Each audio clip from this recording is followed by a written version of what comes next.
నమస్కారం. దూరదర్శన్ వార్తలకు స్వాగతం. నేను లావణ్య. ముందుగా వార్తలోని ముఖ్యాంశాలు.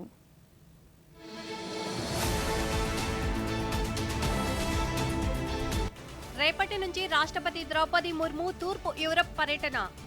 మాల్డోవా, నార్త్ మాసిడోనియాలో తొలిసారి పర్యటిస్తున్న భారత రాష్ట్రపతి.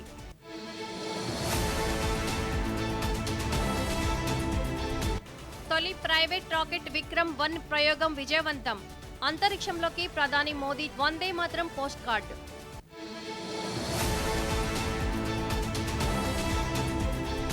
స్కైరూట్ ఏరోస్పేస్ బృందానికి ప్రధాని నరేంద్ర మోదీ అభినందనలు.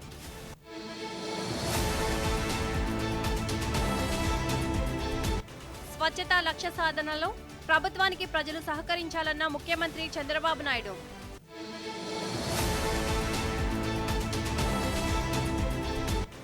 గోదావరి నదిలో చేపల వేటకు వెళ్లి 5గురు మృతి ఘటనపై గవర్నర్ అబ్దుల్ నజీర్, సీఎం చంద్రబాబు తీవ్ర విచారం.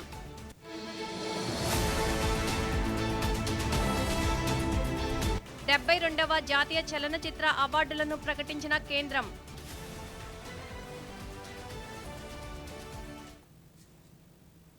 వార్తల్లోని వివరాలు. భారతదేశ ద్వైపాక్షిక సంబంధాలను బలోపేతం చేయడానికి, తూర్పు ఐరోపాతో సంబంధాలను మరింతగా పెంపొందించుకోవడానికి రాష్ట్రపతి ద్రౌపది ముర్ము రేపటి నుంచి 25 వరకు republic of Moldova, republic of North Macedonia, రోమేనియాలో అధికారిక పర్యటన చేపట్టనున్నారు. ఈ పర్యటనలో భాగంగా 3 దేశాల నాయకత్వంతో ఉన్నత స్థాయి సమావేశాలు, వ్యాపార వేదికలు, ప్రవాస భారతీయులతో సంభాషిస్తారు. మాల్డోవా, నార్త్ మాసిడోనియాలో భారత రాష్ట్రపతి పర్యటించడం ఇదే తొలిసారి.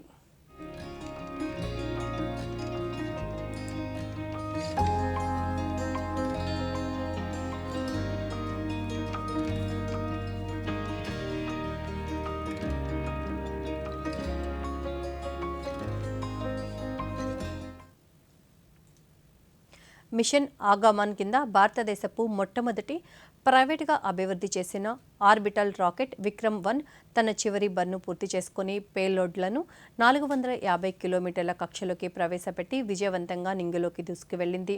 తిరుపతి జిల్లా శ్రీహరికోటలో ఉన్న సతీష్ ధావన్ అంతరిక్ష కేంద్రం నుంచి మధ్యాహ్నం 12 గంటల 5 నిమిషాలకు ఈ ప్రయోగం జరిగింది. ఈ మైలురాయితో ప్రపంచంలోని 3వ దేశంగా భారతదేశం నిలిచింది. భారత అంతరిక్ష కార్యక్రమ పితామహుడైన డాక్టర్ విక్రమ్ సారాభాయ్ పేరు మీదుగా దీనికి విక్రమ్-1 అని నామకరణం చేశారు. ఖచ్చితమైన కక్ష ప్రవేశ విన్యాసాల కోసం కక్ష సర్దుబాటు మాడ్యూల్లో 3 ఘన ఇంధన దశలు, 1 ద్రవ ఇంధన రామన్ ఇంజన్ను విక్రమ్-1 కలిగి ఉంది. దీనిని హైదరాబాద్కు చెందిన స్కైరూట్ ఏరోస్పేస్ అనే ఏరోస్పేస్ స్టార్టప్ రూపొందించి నిర్మించింది. Satellite to Vikram-1 Agaman mission is a grand success. And we've heard call out from the mission director that the Agaman mission is a grand success. सफलतापूर्वक प्रथम मिशन आगमन ने इतिहास के पन्नों में अपना नाम अंकित कर दिया है. భారతదేశపు మొట్టమొదటి ప్రైవేటుగా అభివృద్ధి చేసిన ఆర్బిటల్ లాంచ్ వెహికల్ అయిన విక్రమ్-1ను విజయవంతంగా ప్రయోగించడం పట్ల స్కైరూట్ ఏరోస్పేస్కు ఉపరాష్ట్రపతి సిపి రాధాకృష్ణన్ అభినందనలు తెలిపారు. ఈ మేరకు సోషల్ మీడియా పోస్టులో ఆయన అభినందిస్తూ ఈ చారిత్రాత్మక విజయం భారతదేశ అంతరిక్ష ప్రస్థానంలో కొత్త అధ్యాయానికి నాంది పలుకుతుందన్నారు.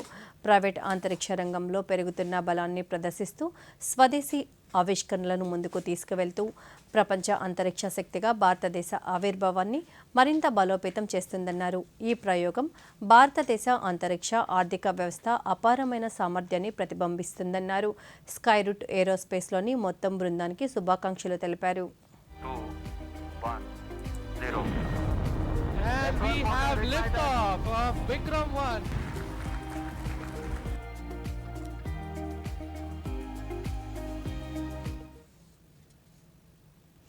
భారత అంతరిక్ష రంగంలో ప్రైవేటు రంగానికి ఘనమైన బాటలు పడ్డాయి. ప్రముఖ space tech, startup Skyroot aerospace పూర్తి స్వదేశీ పరిజ్ఞానంతో రూపొందించిన తొలి ఆర్బిటాల్ క్లాస్ రాకెట్ విక్రమ్-1 విజయవంతంగా నింగిలోకి దూసుకువెళ్లింది. దీంతో దేశవ్యాప్తంగా హర్షం వ్యక్తమవుతుంది. ఈ ప్రయోగం అనంతరం ప్రధాని నరేంద్ర మోదీ స్కైరూట్ వ్యవస్థాపకులు పవన్ కుమార్, చందన నాగ్భరత్తో ఫోన్లో సంభాషించారు. అనుకున్న సమయానికంటే ముందుగానే లక్ష్యాలను సాధించారని, ఈ ప్రయోగాన్ని తాను వీక్షించినట్లు ప్రధాని తెలిపారు. అంతరిక్ష రంగంలో స్వావలంబన సాధించగలమని ప్రపంచానికి చూపించారని కొనియాడారు. దేశ ఆకాంక్షలను మోసుకువెళ్లడమే కాకుండా యువత కలలకు స్ఫూర్తి నింపారన్నారు. ఈ లాంచ్లో భాగంగా మోదీ స్వహస్తాలతో వందే మాతరం అని రాసిన పోస్ట్ కార్డును అంతరిక్షంలోకి పంపించారు. దాని గురించి మోదీ వద్ద పవన్ కుమార్ ప్రస్తావించారు. ఆ కార్డు కక్షలోకి విజయవంతంగా చేరిందని, వందే మాతరం కక్షలోకి వెళ్ళిందని తెలిపారు. माहौल बन गया। आपका कार्ड जो आप भेजे थे that has successfully reached space and you have written Vande Mataram. So Vande Mataram is in orbit.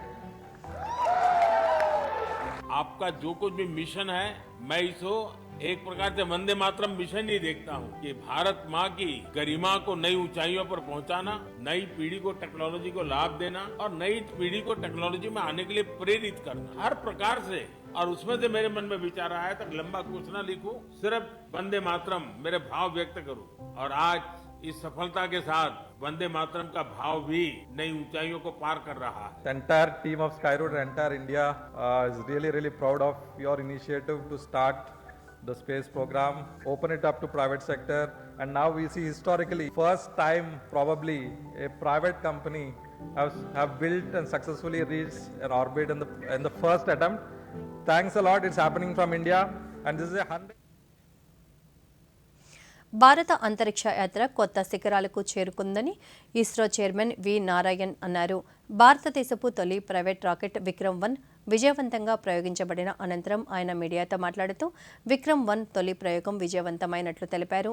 ఈ విజయం యావత్ భారతదేశానికి గర్వకారణంగా పేర్కొన్నారు. భారతదేశ అంతరిక్ష ప్రయాణంలో కొత్త అధ్యాయం మొదలైనట్లు చెప్పారు.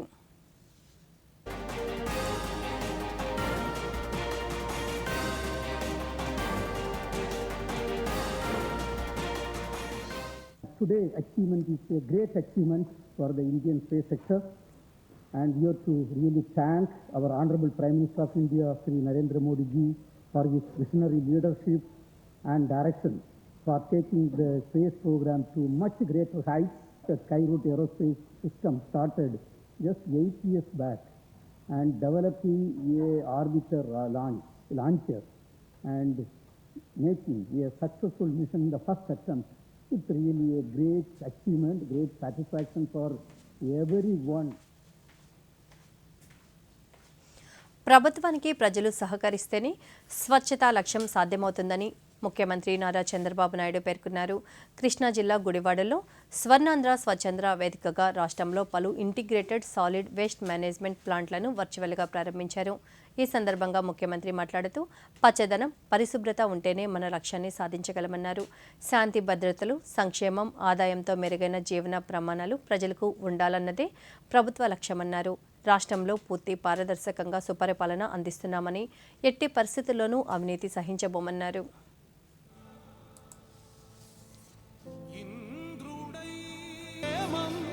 సత్యం నిత్యం సఫలం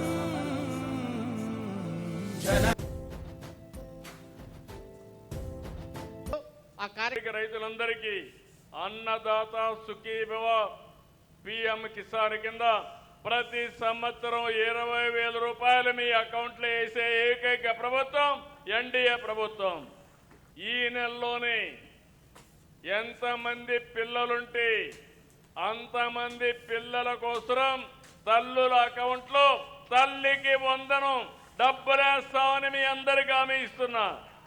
ప్రజలకు సంక్షేమ కార్యక్రమాలు ఇవ్వాలి, అభివృద్ధి కార్యక్రమాల వైపు నడిపించాలి. మిమ్మల్ని ఎప్పటికప్పుడు చైతన్యవంతులు చేసి మిమ్మల్ని సక్రమమైన మార్గం నడపడానికి పనిచేస్తున్నాం. పోలవరం జిల్లా ఏటపాక మండలం గొల్లగూడెం వద్ద గోదావరి నదిలో చేపల వేటకు వెళ్లి 5 మృతి చెందిన ఘటనపై ఆంధ్రప్రదేశ్ గవర్నర్ ఎస్ అబ్దుల్ నజీర్, ముఖ్యమంత్రి నారా చంద్రబాబు నాయుడు తీవ్ర విచారం వ్యక్తం చేశారు. మృతుల కుటుంబ సభ్యులకు గవర్నర్ తన సంతాపాన్ని తెలియజేశారు. మరణించిన వారిలో 3 మహిళలు ఉన్నట్లు అధికారులు ధృవీకరించారు. ఒకే గ్రామానికి చెందిన వారు ఇలా అకాల మరణం చెందడంపై ముఖ్యమంత్రి తక్షణమే స్పందించి మృతుల కుటుంబాలను అన్ని విధాలా ఆదుకోవాలని, వారికి అవసరమైన తక్షణ సహాయ సహకారాలు అందించాలని అధికారులను ఆదేశించారు.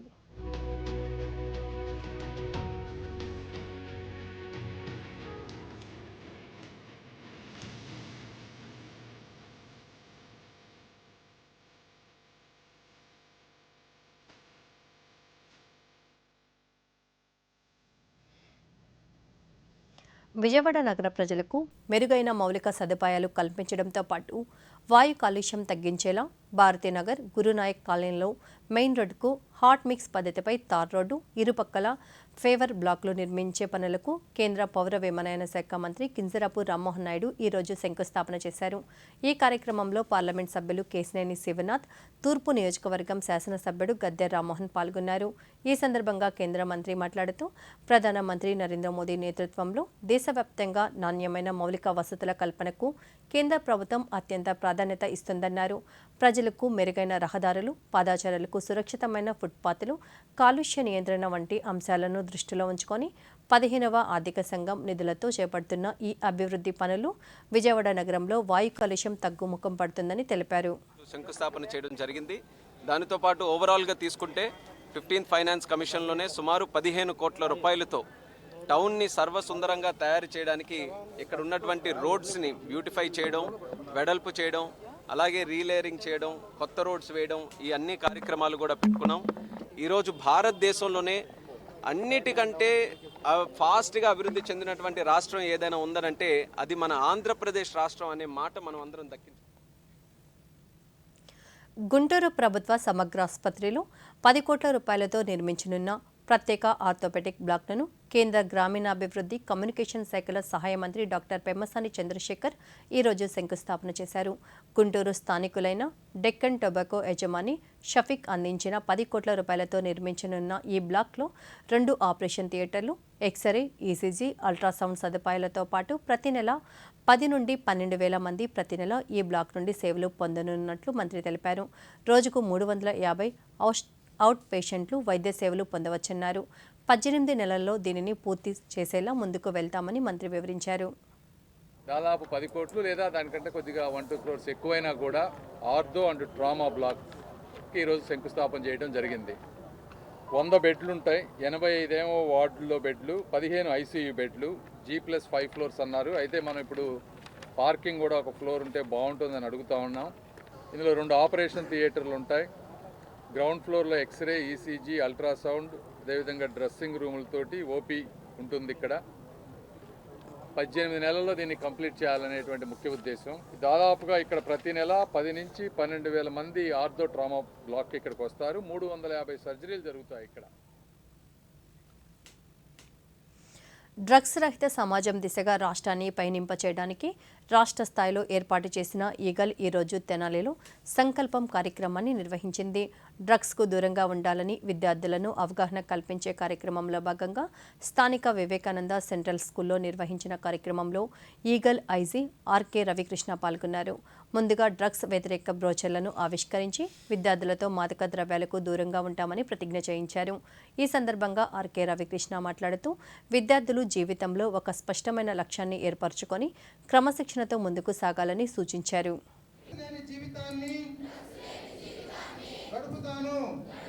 ఈ దశలో ఎవరైతే ఇంకా చెడు మార్గం పడతారో వాళ్ళని వెనక్కి తీసుకురావడం చాలా కష్టం. ఆ అబ్బాయి కూడా ఇంటర్మీడియట్ తర్వాత కాలేజీలోకి, బీటెక్ కాలేజీలోకి ఎంటర్ అయ్యాడు. చెడు స్నేహాలు బారిన పడ్డాడు, గంజాయికి బానిస అయ్యాడు. తర్వాత ఒక తమిళనాడు చెందిన ఒక అబ్బాయితో కలిసి డ్రగ్స్ ని పెడ్లింగ్ చేయడం మొదలుపెట్టాడు. 65 కేజీల గంజాయితో అతను మదురైలోని తమిళనాడు పోలీసుకి చిక్కాడు. మదురై కోర్టు అతనికి 10 సంవత్సరాలు జైలు శిక్ష విధించింది. ఆ అబ్బాయి విశాఖపట్నం కాబట్టి జైలు ట్రాన్స్ఫర్ పెట్టుకుని విశాఖపట్నం సెంట్రల్ జైలుకి వచ్చాడు. ఆ అబ్బాయి ఒకటే చెప్పాడు, సరే ఈ చట్టం ఇంత కఠినంగా ఉంటుందని నాకు తెలియస్తారని చెప్పాడు. ఆ రోజు నుంచి మేము ఈగల్ ఆంధ్రప్రదేశ్ లో టీచింగ్ లా అనే క్యాంపెయిన్ చేస్తాం. వార్తల్లో చిన్న విరామం. మళ్ళీ ఆలస్యమా? మా అమ్మాయిది కొత్త అకౌంట్, ఇంకా నా కేవైసీ కూడా అప్డేట్ చేయాలి. నేను ఇక్కడ నూడిల్స్ చేస్తున్నాను, నువ్వేమో సాకులు అల్లుతున్నావా? ఇదైతే బొత్తిగా టక్కున చేసే పని. ఎలా? ఒకవేళ కేవైసీలో ఎటువంటి మార్పు లేకపోయినా లేదా కేవలం అడ్రస్ మారినా అప్పుడు register mobile, email, internet banking లేదా లెటర్ ద్వారా సెల్ఫ్ డిక్లరేషన్ చేయి. మరి మార్పులుంటేనో? ఇంట్లో కూర్చొని వీడియో కేవైసీ, ఆధార్, ఓటీపీ, ఈ కేవైసీతో అప్డేట్ చేసుకో, అంతే. ఇదైతే నూడిల్స్ చేయడం కన్నా సులువైనది. ఇప్పుడే వస్తాను. ఆర్బీఐ అంటుంది. కేవైసీ సురక్షితమైన బ్యాంకింగ్ కి తొలి అడుగు. వార్తలకు తిరిగి స్వాగతం. విజయవాడ సమీపంలోని గన్నవరం అంతర్జాతీయ విమానాశ్రయంలో నూతన టెర్మినల్ను కేంద్ర పౌర విమానయాన శాఖ మంత్రి కింజరాపు రామ్మోహన్ నాయుడు ప్రారంభించారు. ఈ సందర్భంగా మంత్రి మాట్లాడుతూ ప్రభుత్వ ఏర్పాటు తర్వాత కొత్త టెర్మినల్ భవనం పనులు వేగంగా జరిగినట్లు తెలిపారు. విమానాశ్రయం నుంచి కల్పిస్తున్న సర్వీసులను సద్వినియోగం చేసుకోవాలన్నారు. ఎయిర్పోర్ట్ నుంచి అంతర్జాతీయ అనుసంధానాన్ని పెంపొందించేందుకు కృషి చేస్తున్నట్లు మంత్రి తెలిపారు. 77 కోట్ల రూపాయల వ్యయంతో నూతన ఏటీసీ భవనాన్ని నిర్మించినట్లు తెలిపారు. Happy to inaugurate the new terminal building in Vijayawada. It has come up quite beautifully, and I would like to congratulate the team of AI, especially the ANS and ATC and CNS team for this. We have built this with 77 crores, and also another important project is going on in Vijayawada, the new terminal building, and we are expecting to complete it in the next 3 months. There was a change in the contractor in between because of some problems that the earlier contractor faced. Now the speed of the construction has picked up, and every day we are monitoring the progress. I feel that Vijayawada is going to cater for lakhs of passengers in the coming days. There has been huge request for improving the connectivity here. To cater for that, we have increased the domestic connectivity to metro cities, let it be Hyderabad, Mumbai or Delhi. Also international connectivity, we have started new connection to Singapore, which is going very, very good. కేంద్ర సమాచార ప్రసార మంత్రిత్వ శాఖ ఈరోజు 2024కు సంబంధించిన 72వ జాతీయ చలనచిత్ర పురస్కారాలను ప్రకటించింది. న్యూఢిల్లీ నిర్వహించిన మీడియా సమావేశంలో ఆ శాఖ ఉన్నతాధికారులు పలు చిత్రాలకు పురస్కారాలను ప్రకటించారు. ఉత్తమ చలనచిత్ర విమర్శకుడిగా సంజీవ్ శ్రీవాస్తవ జాతీయ చలనచిత్ర అవార్డుకు ఎంపికయ్యారు. ఉత్తమ ఫీచర్ ఫిల్మ్గా ఆర్టికల్ 370, ఉత్తమ దర్శకులుగా అమరన్ తమిళ సినిమాకు రాజ్ కుమార్ పెరియస్వామి, ఉత్తమ నటులుగా బ్రహ్మయుగం సినిమాకు ముమ్మట్టి, చందు చాంపియన్ చిత్రానికి కార్తిక్ ఆర్యన్లు సంయుక్తంగా ఎంపికయ్యారు. ఉత్తమ హిందీ చిత్రంగా శ్రీకాంత్ సినిమా నిలిచింది. ఇక తెలుగు సినిమా నుంచి యదువంతి దర్శకత్వంలో రూపొందించిన కమిటీ కుర్రోళ్ళు సినిమా ఫీచర్ ఫిల్మ్ కేటగిరీలో ఉత్తమ తెలుగు చిత్రంగా అవార్డుకు ఎంపికైంది. బెస్ట్ కాస్ట్యూమ్ డిజైనర్ విభాగంలో పుష్ప సినిమాకు బెస్ట్ ప్రొడక్షన్ డిజైనర్లో కల్కి 2898 AD, best screen play dialogue రైటర్లో Lucky Bhaskar, best children's film విభాగంలో నందకిషోర్ ఈమని దర్శకత్వం వహించిన 35 చిన్న కథ కాదు సినిమాలు అవార్డులకు ఎంపికైనట్లు మంత్రిత్వ శాఖ అధికారులు తెలిపారు.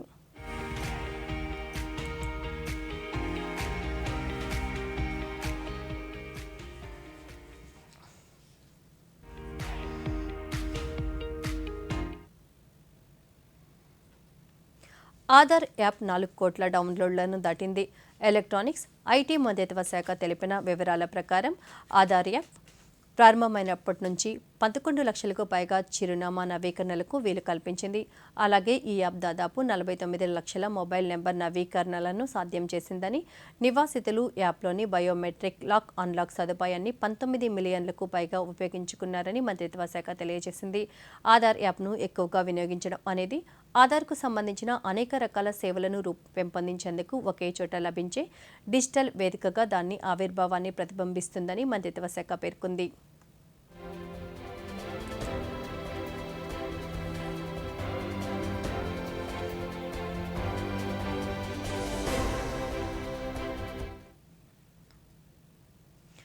కర్నూలు జిల్లా గుట్టపాడు సమీపంలో అభివృద్ధి చెందుతున్న national industrial corridor development corporation project పనుల పురోగతిని కేంద్ర రాష్ట్ర ప్రభుత్వాలకు చెందిన పలువురు ఉన్నతాధికారులు ఈరోజు పరిశీలించారు. కేంద్ర వాణిజ్య పరిశ్రమల మంత్రిత్వ శాఖ department for promotion of industry and internal trade secretary Amardeep Singh Bhatia ప్రాజెక్టును సందర్శించారు. ఈ సందర్భంగా పలువురు అధికారులతో సంభాషించారు. రాష్ట్ర పరిశ్రమలు వాణిజ్య శాఖ కార్యదర్శి డాక్టర్ ఎన్ యువరాజ్తో పాటు పలువురు ఉన్నతాధికారులు ప్రాజెక్ట్ పనుల పురోగతిని ఆయన వివరించారు.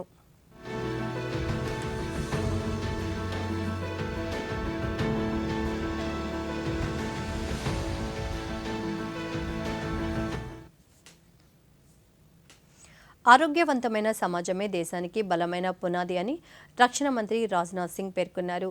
న్యూఢిల్లీలో ఈరోజు నిర్వహించిన ఇండియన్ మెడికల్ అసోసియేషన్ అవార్డుల ప్రదానోత్సవంలో పలువురు వైద్యులకు జీవితకాల సాఫల్య పురస్కారాలను అందజేశారు. ఈ సందర్భంగా రక్షణ మంత్రి మాట్లాడుతూ వైద్య నిపుణులు కేవలం ఆరోగ్య సంరక్షణ సేవలు అందించడమే కాకుండా దేశ అభివృద్ధి ప్రస్థానాన్ని బలోపేతం చేస్తున్నట్లు తెలిపారు. వైద్యులు తమ అంకితభావం సేవాభావంతో దేశ నిర్మాణంలో కీలక పాత్ర పోషిస్తున్నట్లు వివరించారు. వైద్యులను గౌరవించడం అంటే దేశ సేవను దేశ నిర్మాణ స్ఫూర్తిని గౌరవించడమే అన్నారు. पिछले 12 वर्षों में हेल्थ बजट में भी 194% अधिक का क्यूमुलेटिव ग्रोथ हुआ है, क्योंकि हमारी सरकार हेल्थ एक्सपेंडिचर को वेलफेयर एक्सपेंडिचर ही नहीं बल्कि वेल्थ एक्सपेंडिचर भी मानती है। और हम ये मानते हैं कि स्वस्थ नागरिक ही देश की सबसे बड़ी कैपिटल है, सबसे बड़ी पूंजी है। इसलिए स्वस्थ भारत, विकसित भारत की आधारशिला वही है। साथियों, आज भारत स्वास्थ्य के क्षेत्र में పింఛనుదారుల ఆందోళనలు ఆకాంక్షల పరిష్కారంపై ఫిర్యాదుల పరిష్కార యంత్రాంగం దృష్టి సారించాలని సిబ్బంది ప్రజా ఫిర్యాదులు పెన్షన్ల శాఖ సహాయ మంత్రి డాక్టర్ జితేంద్ర సింగ్ అన్నారు. ఈరోజు న్యూఢిల్లీలో పెన్షన్ వాద్యాలపై నిర్వహించిన 2వ జాతీయ వర్క్షాప్లో ఆయన మాట్లాడుతూ పారదర్శకతను మెరుగుపరచడానికి పెన్షనర్ల సంక్షేమ శాఖ అనేక పౌర కేంద్రీకృత సంస్కరణలను ప్రవేశపెట్టిందన్నారు. ఆన్లైన్ వ్యవస్థల ద్వారా పెన్షన్ సేవలను డిజిటలైజ్ చేసినట్లు తెలిపారు. సుదీర్ఘ న్యాయ పోరాటాలకు బదులుగా మెరుగైన విధానాల అమలు, సాంకేతికత, సంస్థాగత యంత్రాంగాల ద్వారా వివాదాలను పరిష్కరించుకోవాలన్నారు. And I think that is also inadvertently one step towards reducing this conflict. कानून कुछ ऐसे हैं जो अंग्रेजों के वक्त के बने हैं, which have a feudal legacy, colonial legacy. The objective was different. कि मर गया तो छोड़ो, पैसे बचाओ for the empire. But we are a welfare state, and department is pensioners welfare. ये कानून सोया पड़ा था, किसी ने इसको देखा ही नहीं था. I am glad and proud that we had. నేడు ప్రపంచవ్యాప్తంగా అంతర్జాతీయ చదరంగ దినోత్సవాన్ని జరుపుకుంటున్నారు. 1924లో అంతర్జాతీయ చెస్ సమాఖ్య ఏర్పాటైన జూలై 20వ తేదీని పురస్కరించుకొని ఏటా ఈ వేడుకలను ఘనంగా నిర్వహిస్తున్నారు. ప్రపంచ చెస్ రంగంలో నేడు భారత్ అగ్రగామిగా ఎదగడంపై ప్రత్యేక కథనాన్ని ఇప్పుడు చూద్దాం. చదరంగం అనేది కేవలం ఆట మాత్రమే కాదు, జీవితానికి సంబంధించిన ఎన్నో పాఠాలను నేర్పే ఒక అద్భుతమైన మార్గం. ఒత్తిడిలోనూ ప్రశాంతంగా ఉండటం, ముందు చూపులో అడుగులు వేయడం, ప్రతి నిర్ణయాన్ని బాధ్యతాయుతంగా తీసుకోవడం చెస్ నేర్పుతుంది. 1924లో ప్యారిస్ వేదికగా అంతర్జాతీయ చెస్ సమాఖ్య ఫిడే ఏర్పాటయింది. ఒకప్పుడు భారత చెస్ అంటే కేవలం 5 సార్లు ప్రపంచ ఛాంపియన్ అయిన లెజెండ్ విశ్వనాథన్ ఆనంద్ పేరు మాత్రమే వినిపించేది. కానీ నేడు నవభారత యువ సంచలనాలు ప్రపంచ వేదికలపై జైత్రయాత్ర సాగిస్తున్నారు. ప్రస్తుత సరికొత్త world chess champion D Gukesh, భారత యువ గ్రాండ్ మాస్టర్ ఆర్ ప్రజ్ఞానంద, మహిళల విభాగంలో సంచలన విజయాలు సాధించిన దివ్య దేశ్ముఖ్ వంటి యువతారలు గ్లోబల్ స్టేజ్పై భారత జెండాను సగర్వంగా ఎగరవేస్తున్నారు. వీరి అసాధారణ విజయాలు నేడు దేశవ్యాప్తంగా లక్షలాది మంది చిన్నారులను చెస్ బోర్డు వైపు అడుగులు వేసేలా ప్రేరేపిస్తున్నాయి. స్కూల్ స్థాయి టోర్నమెంట్లు, అత్యాధునిక చెస్ అకాడమీలు దేశవ్యాప్తంగా శరవేగంగా విస్తరిస్తున్నాయి. దీనికి తోడు అంతర్జాతీయ చెస్ సమాఖ్య ప్రతిష్టాత్మకంగా ప్రవేశపెట్టిన మొట్టమొదటి ఫిడే ఎక్సలెన్స్ అవార్డ్స్లో భారత్ చెస్ క్రీడాకారులు తమ సత్తా చాటి ప్రపంచ చెస్ రంగాన్ని ఆకర్షిస్తున్నారు.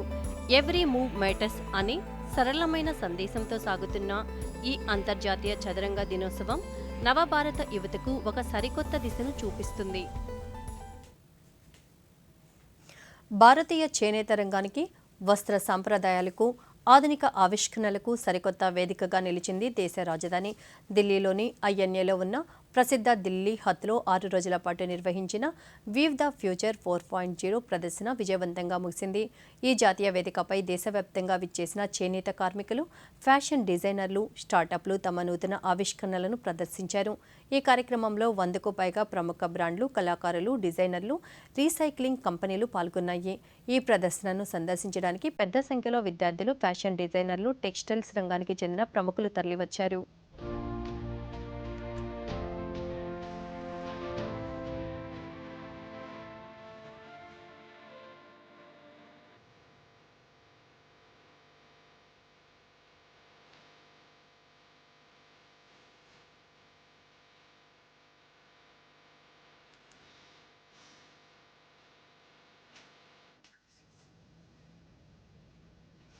పశ్చిమ బెంగాల్ పర్యటనలో భాగంగా కేంద్ర హోంమంత్రి అమిత్ షా సిలిగురిలోని జమగావ్ సరిహద్దు అవుట్పోస్ట్ వద్ద బీఎఫ్ఎస్ సిబ్బందితో సమావేశమయ్యారు. సరిహద్దు కంచె వెంబడి భద్రతా ఏర్పాట్లను సమీక్షించారు. వాచ్ టవర్ను సందర్శించి ఆ ప్రాంతంలో మొక్క నాటారు. ఈ సందర్భంగా 77 కోట్ల రూపాయల విలువైన అభివృద్ధి ప్రాజెక్టులకు శంకుస్థాపనలు, ప్రారంభోత్సవాలు చేశారు.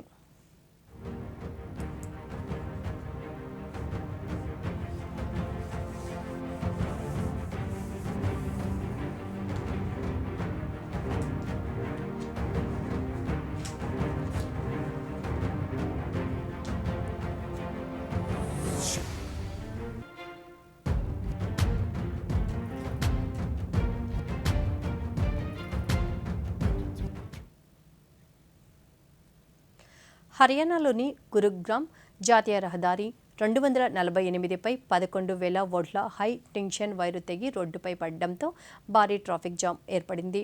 దీంతో ఢిల్లీ నుంచి జైపూర్ వైపు వెళ్లే వాహనాల రాకపోకలకు అంతరాయం కలిగింది. ఈ ఘటన తర్వాత నర్సింగ్పూర్ నుండి కేర్కి డౌలా టోల్ ప్లాజా వరకు, అలాగే కేర్కి దౌలా టోల్ ప్లాజా నుంచి రాజీవ్ చౌక్ వరకు ట్రాఫిక్కు అంతరాయం కలిగింది. పలువురు జిల్లా పాలనాధికారులు, పోలీస్ సిబ్బంది ఘటనా స్థలానికి చేరుకొని హైటెన్షన్ వైరు తొలగించేందుకు ప్రయత్నాలు చేస్తున్నారు.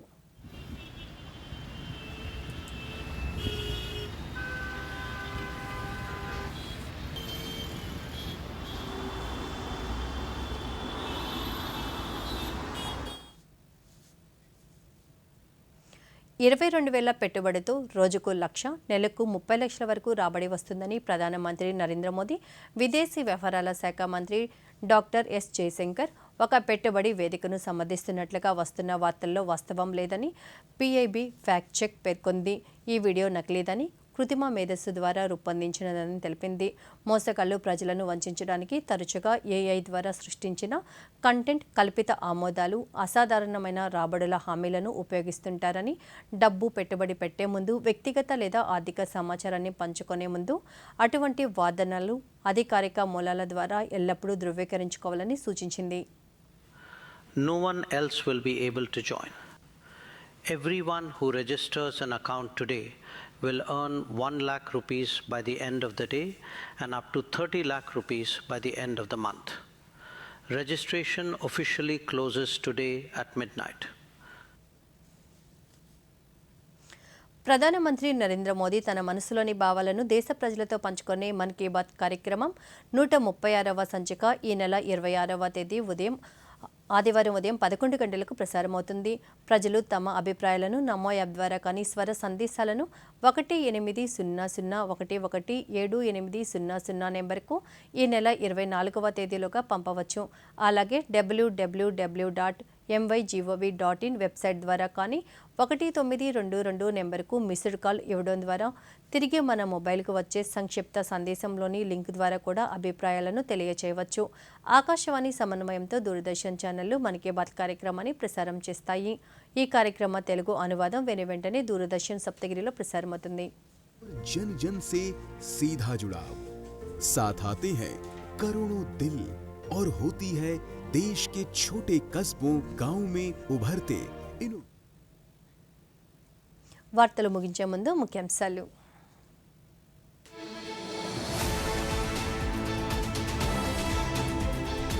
రేపటి నుంచి రాష్ట్రపతి ద్రౌపది ముర్ము తూర్పు యూరప్ పర్యటన.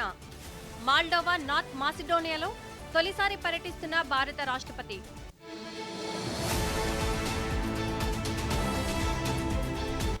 తొలి ప్రైవేట్ రాకెట్ విక్రమ్-1 ప్రయోగం విజయవంతం. అంతరిక్షంలోకి ప్రధాని మోదీ వందే మాతరం పోస్ట్ కార్డు.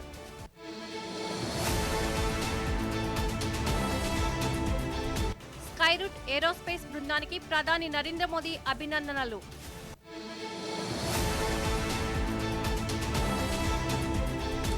స్వచ్ఛతా లక్ష్య సాధనలో ప్రభుత్వానికి ప్రజలు సహకరించాలన్న ముఖ్యమంత్రి చంద్రబాబు నాయుడు.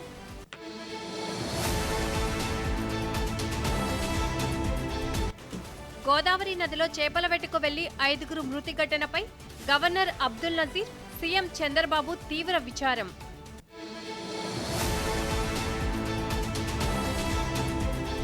72వ జాతీయ చలనచిత్ర అవార్డులను ప్రకటించిన కేంద్రం.